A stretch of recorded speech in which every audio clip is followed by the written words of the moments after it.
একটি মূল শিকড় এবং তার সাথে অসংখ্য শাখামূল, এই নিয়ে তো একটা গাছ বেঁচে থাকে। কিন্তু দেখুন, আমরা কত সহজেই এই শিকড়গুলোকে ভুলে যাই। আমরা এই গাছেরা এই শিকড়গুলোকে ভুলে যাই। দেখুন কেমন ভুলে গেছি। কি ভুলে গেছি? দেখুন, কিঞ্চিত পেশাগত কারণেই এবং তার সাথে মানুষের ভাষার বিভিন্ন প্রকার খবর অনুসন্ধানের কারণেই নানান জায়গায় ঘুরে বেড়াতে হয়। এবং আজকের দিনটাতে সেই শিকড়ের অনুসন্ধান করতে গিয়ে কলকাতা সহ পশ্চিমবঙ্গের রাজধানী কলকাতার বিভিন্ন প্রান্ত সহ আরো দু একটি জেলাতে বাসে ট্রেনে সেই ভোরবেলার থেকে ঘুরে বেড়ালাম একটা জিনিস দেখতে। অনেক কিছুর সাথে দেখলাম কি সহজেই আমরা ভুলে গেছি, কি সহজেই আমরা, অধিকাংশ বাঙালি, লজ্জা লাগছে বলতে, ভুলে গেছি 21শে ফেব্রুয়ারিকে, ভাষা দিবস ভুলে গেছি আমরা। দেখুন, এই এপিসোডে ভাষা দিবসের তাৎপর্য ব্যাখ্যা করতে বসেনি, সেটাতে একরকম আক্ষেপই লাগছে যে সেটা আবার ব্যাখ্যা করে বলতে হবে মানুষকে, বাঙালিকে। আর সেটা বলতে গেলে তো এখনকার দিনে আবার অনেক কিছু আছে। যদি এই সমস্ত কথা বলা হয়, এখন তো স্বাভাবিকভাবে কোনো কথা বলাই যায় না। কোনো একটা কথাকে যে কোনো মুহূর্তে যে কোনো রকম একটা রং লাগিয়ে দেওয়া হয়, ওই পক্ষ সেই পক্ষ। ভাষা নিয়ে কথা বললে সেই পক্ষটা তো আবার খুব বিতর্কিত হবে, মানে যে বলে তার আক্রমণের বিষয়বস্তু হতে হয় যে তুমি ওইখানকারই।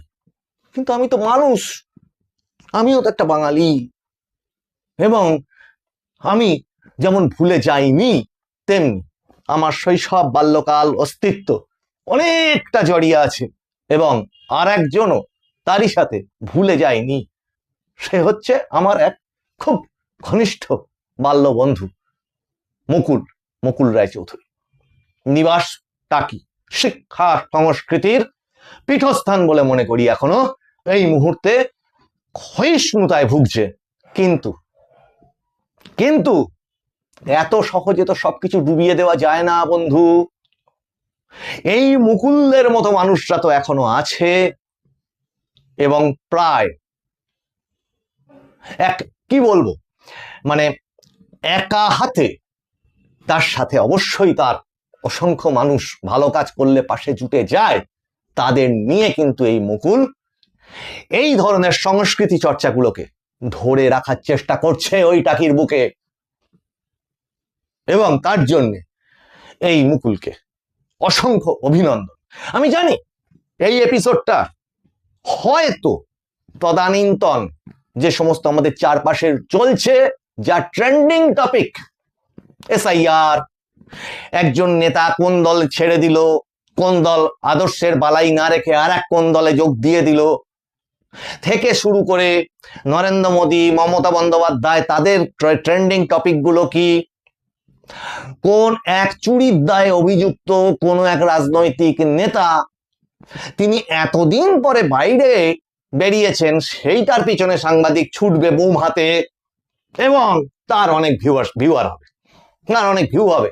কিন্তু এটা আমি ঘোষণা করেছি অতীতে অনেকবার, মানুষের ভাষা এইভাবেই এগিয়ে যাবে, এই বিষয়গুলো নিয়ে কথা বলবে, ঠিক যেমন ভাবে বলবে আগামী এপিসোডে, আমাদের একটু দেরি হয়ে গেছে, ঠিক এই শিক্ষার সঙ্গেই জড়িত একজন বিধায়ক, তিনি একটি ক্লাসরুমে ঢুকে ভরা ক্লাসরুমে শিশুদের সামনে একজন শিক্ষককে অপমান করেছেন।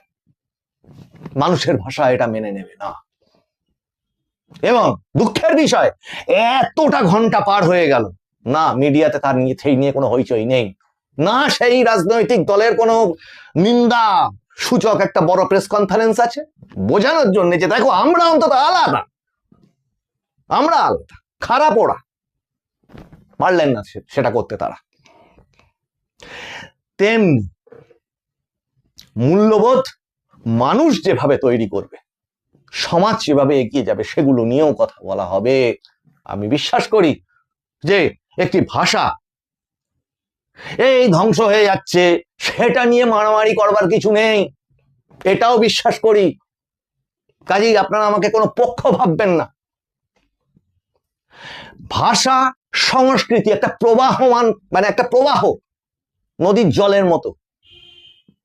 নানান কিছু সেই নদীর জলের মধ্যে আসে যায়, সে তার মতো রূপ নিজে তৈরি করে এগোয়। আমাদের এই বাংলা ভাষাতেই কত বিদেশি শব্দ, কত তৎসম শব্দ, কত তদ্ভব শব্দের রূপান্তর ঘুরে ঘুরে ঘুরে ঘুরে একটা জায়গায় এসেছে।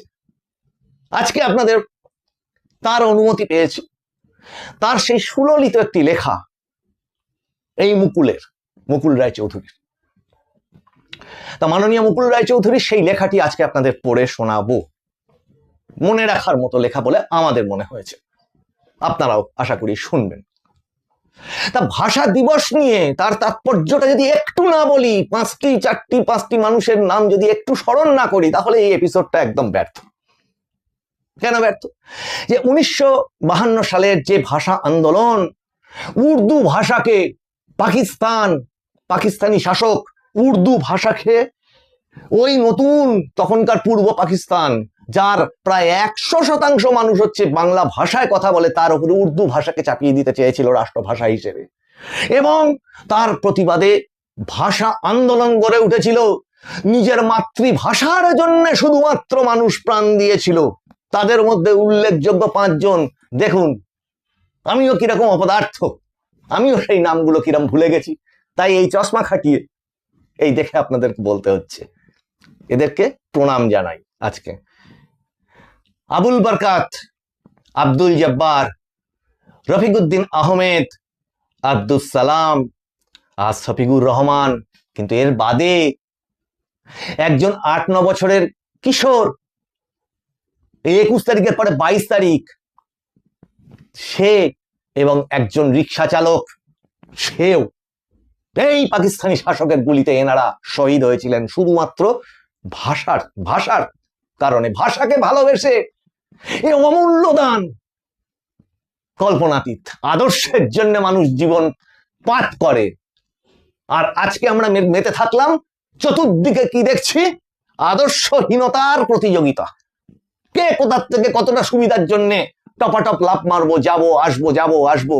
আর সাধারণ মানুষ, যেটার প্রতিবাদ এই মানুষের ভাষায় করেছি, কখনো এতটুকু হৃদয়ে যদি বিবেক থাকে, খেলা হবে শব্দটা অন্তত ভোটের সঙ্গে মেলাবেন না। কারণ মানুষ ফুটবল নয়, মানুষকে নিয়ে খেলা হবে এই কথাটা বলবেন না, দয়া করে সমস্ত রাজনৈতিক দলের কাছে অনুরোধ জানাচ্ছি। আর সেই সঙ্গে এটুকু বলি, বলুন তো কেন হাইকোর্টে এই লাইভ স্ট্রিমিং হবে আমাদের রাজ্যে বসে? কেন সেটা বাংলায় হবে না? কোর্টের কাজকর্ম কেন বাংলায় হবে না? কেন সাধারণ মানুষ জানতে পারবে না, বুঝতে পারবে না, হা করে তাকিয়ে থাকবে? কেন থাকবে? তাদের অধিকার আছে। কোর্টে কি কি ধরনের সওয়াল জবাব হচ্ছে সেটা জানবার বহু বিচারককে দেখি আমি, বাংলায় সওয়াল করতে গেলে তারা তিরস্কার করেন রীতিমতো।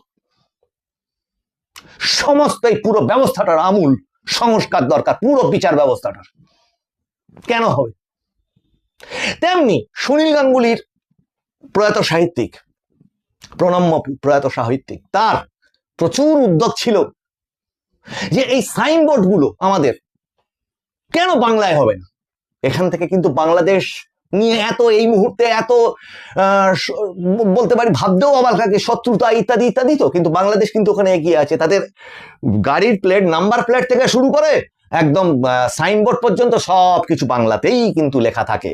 আমাদের অন্যান্য রাজ্যগুলোতে যান, সেখানেও প্রায় সেরকম। উড়িষ্যায় যান, সেখানেও সেরকম। আমি ঘুরে এসেছি বিভিন্ন রাজ্য, সারা ভারতবর্ষের বহু রাজ্য ঘুরেছি। কিন্তু এখানে কেন সেটা চালু হবে না? বাংলা ভাষাতে শিক্ষা, বাংলা ভাষাতে কি বলে ফেললাম দেখ, এখন আবার গন্ডগোল। কি গন্ডগোল? এখন বাপ মায়েদের ইংলিশ মিডিয়ামে না পড়ালে তো ঠিক প্রেস্টিজ থাকে না। যেখানে রবীন্দ্রনাথ স্বয়ং বলে গেছেন, মনীষীরা বলে গেছেন, মাতৃভাষায় শিক্ষা মাতৃস্তন্য দুগ্ধের সমান। বিজ্ঞান চর্চা বাংলাতে হোক, সেটা যতটা পরিমাণে। বলুন তো, আপনি আমার সঙ্গে কথা বলছেন, এটা বাংলা ভাষায় যতটা না ভালো বুঝবো, ওপাশ থেকে একটা খটর মটর অর্ধেক বাংলা, অর্ধেক হিন্দি আর অর্ধেক ইংরাজি, কোনোটাই ঠিক মতো বলতে পারে না।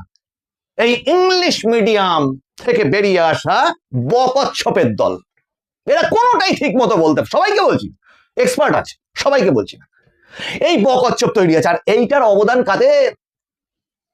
এইটার অবদান তো যে কটা সরকার আজ পর্যন্ত এসেছে সবার লজ্জায় মাথা নিচু করা উচিত।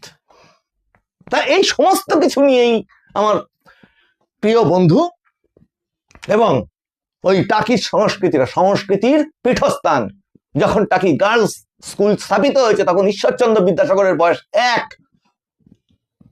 টাকি গভর্নমেন্ট স্কুল 1829 সালে, আরো 17-18 খানা স্কুল সেখানে, শুধুমাত্র শিক্ষার পীঠস্থান। আজকে পর্যটন আর উন্নয়নের নামে ওই ইছামতির জলে সংস্কৃতিটা জলাঞ্জলি গেছে, কিন্তু যেতে দেয়নি এই মুকুল রায়চৌধুরীর মতো মানুষরা। তাদেরকে এখান থেকে প্রণাম জানাই, স্যালুট জানাই। আসুন মুকুল কি লিখলো সেটুকু অন্তত শুনে নি। আর যদি আপনাদের ইচ্ছা হয় যে এই এপিসোডটা অন্তত মানুষকে একটু কিছু কানে দিক, আপনাদের যদি মনে হয় তাহলে একটু শেয়ার করবেন। অন্য কোনো এপিসোডে আমি বলি না এইভাবে মানে শেয়ার করবার কথা। বেশি সময় নষ্ট করবো না, অনেক লেন্দি হয়ে যাবে এপিসোডটা। আসুন আমরা পড়ি মুকুল রায়চৌধুরী ঠিক কি বললো এই ভাষা নিয়ে, ভাষা দিবস নিয়ে। নমস্কার, মানুষের ভাষায় আপনাদের সকলকে স্বাগত। আপনারা দেখছেন মানুষের ভাষার অনলাইন সংবাদ মাধ্যম manusherBhasha.com। আজ মাতৃভাষা দিবস। এই মাতৃভাষা দিবসে আমাদের আমন্ত্রিত সম্পাদকীয়তে বিশেষ নিবেদন লেখক মুকুল রায়চৌধুরী কর্তৃক লিখিত একটি বিশেষ নিবন্ধ। আসুন আমরা সেটা পড়ে নিই।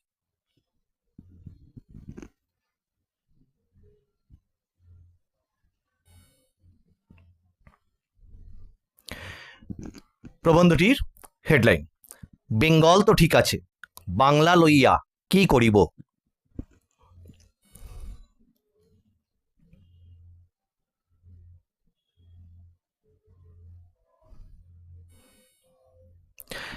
সারা বছর এবং 21শে ফেব্রুয়ারির দিন বিশেষ করে এই কথাটা আলোচিত হয় যে নতুন প্রজন্মের ছেলেমেয়েরা বাংলা সাহিত্য পড়ে না। কথাটা পুরোপুরি ঠিক নয়। নতুন প্রজন্মের অনেকেই সিরিয়াস সাহিত্য পাঠক, আরও অনেকেই হতে পারত, কিন্তু সেই সম্ভাবনা নষ্ট করেছি আমরা বড়রাই। বিশেষ করে যাদের বয়স মোটামুটি 50-60, যাদের সন্তানদের বয়স কম বেশি 15 থেকে 25, তাঁরা বাংলা সাহিত্য ও সংস্কৃতির ঐতিহাসিক ক্ষতি করলেন। এরা নিজেরা 8-9-এর দশক জুড়ে সুকুমার, উপেন্দ্র কিশোর, সুনীল, সমরেশ, বুদ্ধদেব পড়ে বড় হলেন, আর সন্তানকে শুধু রাস্কিন বন্ড, সুধা মূর্তি, J.K. রাউলিং পড়ালেন। সত্যজিৎকে উপেক্ষা করা অসম্ভব বলে ফেলুদা পড়ালেন ইংরেজি অনুবাদে। সন্তানকে ইংরেজি মাধ্যমে পড়ানোর কোনো অন্যায় নেই, কিন্তু সন্তানের ইংরেজি বিদ্যায় দক্ষতার চেয়ে বেশি গর্বিত হলেন বাংলা ভাষা ও সংস্কৃতিতে চেষ্টকৃত অজ্ঞতায়। ইংরেজি শেখানোয় যত উদ্যোগ নিলেন তার চেয়ে বেশি নিলেন বাংলা না শেখানোয়। ফলে শিকড়হীন ভাসমান শ্যাওলার মতো একটা প্রজন্ম তৈরি হয়েছে যারা সাহিত্যের মাধ্যমে ইউরোপের সমাজকে কিছুটা চেনে, অথচ নিজের সমাজ সম্পর্কে অজ্ঞ। দেশের মাটিতে এদের পা প্রথিত নয়। সাহিত্য ছাড়া সমাজকে চেনা যায় না। এদের নকল করছেন সামাজিকভাবে পিছিয়ে থাকা অভিভাবকরা। তারা শুনেছেন সমাজে প্রচণ্ড কম্পিটিশন, তাই 300 থেকে 350 টাকা মূল্যের যত খুশি বাজার চলতি সহায়িকা কিনে দিতে প্রস্তুত, কিন্তু 20 থেকে 30 টাকার আনন্দমেলা, শুকতারা কেনা মানে অর্থ ও সময়ের অপচয়। ওসব পড়ে কি 2 নম্বর বেশি পাবে বন্ধুর চেয়ে? ব্র্যাকেটে নানা ক্লাসমেটের চেয়ে। ইংরাজি জানা চকচকে ছেলে মেয়েটার বাবা মা পাড়ার বাংলা মাধ্যম স্কুলে পড়েই শিক্ষার মই বেয়ে সমাজের ওপরের স্তরে উঠেছিলেন, কিন্তু আজ সরকারি ও সরকারি সাহায্যপ্রাপ্ত স্কুলগুলো কার্যত রেশন দোকান, জামা জুতো চাল ডাল অনেক কিছুই সেখানে পাওয়া যায়, শুধু শিক্ষাটুকু বাদ। ফলে বাঙালিদের নতুন প্রজন্ম আড়াআড়িভাবে দুই ভাগে বিভক্ত হয়ে গেছে, উচ্চকোটির বেঙ্গল আর নিম্নবর্গীয় বাংলায়। সমাজের উঁচু স্তরের একদল ঝকঝকে ছেলে মেয়ে যারা বিভিন্ন বিষয়ে শিক্ষিত, দক্ষ, পড়াশোনাও বিস্তর, কিন্তু বাংলা ভাষা ও সংস্কৃতি থেকে বিচ্ছিন্ন। অপরদিকে এই বৃত্তের বাইরে রয়েছে কোটি কোটি ছেলে মেয়ে যারা অভিভাবকের কাছ থেকে জেনেছে বাংলা সাহিত্য পড়ে, বাংলা মাধ্যমে পড়ে কিছুই হয় না, অথচ ইংরাজি পড়ার যোগ্যতা অর্জন করতে পারেনি। এরা না ঘরের না ঘাটের, মাথা কাটা সংখ্যামাত্র হয়ে মাঝখানে ঝুলে আছে এক কবন্ধ প্রজন্ম, কেবল স্মার্টফোন, মোবাইল ডাটা আর ভিডিও গেমের ক্রেতা হয়ে। এই চেতনাহীন, স্কিলহীন কোটি কোটি জনসংখ্যা নিয়ে সমাজ স্ফীত উদর। এদের একমাত্র উপায় দৈহিক শ্রম। এদিকে প্রযুক্তি উন্নত নতুন বিশ্বে যন্ত্র মানুষের দৈহিক শ্রমকে গ্রাস করতে দুয়ারে উপস্থিত। তাহলে এখন উপায়? নিবন্ধটি এখানেই শেষ হলো। এই নিবন্ধটি পাঠে আমাদের কিঞ্চিত যদি কোনো ভুল হয়ে থাকে, সেই নিবন্ধটি আপনারা manusherBhasha.com এই সংবাদ মাধ্যমের পৃষ্ঠায় পেয়ে যাবেন, এডিটোরিয়াল বা সম্পাদকীয় পাতায়। এমনকি এটি আপনারা হোম পেজে স্ক্রল করবার সময় একদম প্রথমেই এডিটোরিয়াল হিসেবে এই সম্পাদকীয় নিবন্ধটিকে আপনারা দেখতে পাবেন। মানুষের ভাষায় থাকার জন্যে আপনাদের সকলকে ধন্যবাদ। এই এপিসোডে এই পর্যন্ত। এপিসোডটি ভালো লাগলে আপনারা লাইক, শেয়ার এবং কমেন্ট করুন এবং সাবস্ক্রাইব করুন চ্যানেলটিকে, এবং পরবর্তীতে আরও অনেক আকর্ষণীয় এপিসোড দেখবার জন্যে আপনাদের আমন্ত্রণ রইল। মানুষের ভাষার তরফ থেকে আপনাদের সকলকে নমস্কার।